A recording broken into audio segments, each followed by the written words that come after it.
നല്ല ഒരു ഫാബ്രിക് വന്നിരിക്കുന്നത് കസീത എംബ്രോയിഡറി ആണ്, ഒരു താമരയുടെ ഡിസൈൻസ് ആണ്, നല്ല കാണാൻ നല്ല ഭംഗിയുടെ കോൺസെപ്റ്റ് ആണ്. ഈ ഫാബ്രിക് വെച്ചിട്ട് എന്തൊക്കെ ചെയ്യാൻ പറ്റുമെന്ന് ഐഡിയ മാസ്റ്റർ കിட்ட ചോദിക്കാം. ഇതാണ് ഫാബ്രിക് നമ്മൾ ചെയ്തിട്ടുണ്ടെങ്കിൽ ഫ്രണ്ട് എംബ്രോയിഡറി കൊടുക്കാം, ബാക്ക് പ്ലെയിന് കൊടുക്കാം, ഇതേപോലെ മാച്ചിങ് പ്ലെയിന് കൊടുക്കാം.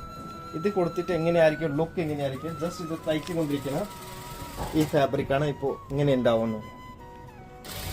ഇതാണ് നമ്മൾ ഈ ലൈ ആയിട്ട് തയ്ച്ചു കൊണ്ടിരിക്കുന്നത്. നല്ലൊരു കോൺസെപ്റ്റാണ്. നോക്കൂ എത്ര നല്ല ഫിനിഷിങ് നല്ലതായിട്ട് തയ്ച്ചു കൊണ്ടിരിക്കണേ. ഇതാണ് നമ്മൾ യൂണിറ്റിൽ ഇപ്പോൾ നിൽക്കുകയാണ്. ഇതാണ് പ്രൊഡക്ഷൻ ഹൗസ് ആണ്. എങ്ങനെയാണ് പ്രൊഡക്ഷൻ ആയിക്കൊണ്ടിരിക്കുന്നത് ലൈവ് ആയിട്ട്. ഈ ഫാബ്രിക് വെച്ച് ഗുണം എന്താണ്, നമുക്ക് ഫംഗ്ഷന് എടുക്കാൻ പറ്റും, ഫംഗ്ഷൻ കഴിഞ്ഞിട്ട് കൂടെ യൂസ് ചെയ്യാൻ പറ്റും. ഒരു നല്ല ഒരു അത്യാവശ്യം നല്ല ഫംഗ്ഷനിൽ നല്ല ഒരു എംബ്രോയിഡറി ആണ് ഇഷ്ടം. ഗുണം എന്താണ്, ഈ ഫിനിഷിങ്ങിലാണ് ഇഷ്ടപ്പെട്ടു. നല്ല തുണിയാണ്, ലൈനിങ് ഒന്നും വേണ്ട, നല്ല നീറ്റ്നെസ് വർക്കാണ് ഇത്. ഇതേപോലെ ഫാബ്രിക് ആർക്ക് വേണം ഫാബ്രിക് ആയിട്ട് എടുക്കാം, ഇല്ലെങ്കിൽ ഷോപ്പിൽ വന്ന് പർച്ചേസ് കൂടെ ചെയ്തിട്ട് ഇത് കൂടെ നമുക്ക് തയ്ച്ച് കൊടുക്കാം. അല്ലെങ്കിൽ ഫാബ്രിക് ആയിട്ട് ബായ് വേണം, ഫാബ്രിക് അവിടെ ഇഷ്ട സ്ഥലത്ത് തയ്ക്കണം, തയ്ച്ചും തരാം. ഇങ്ങനെ ഓപ്ഷൻസും ഉണ്ട്.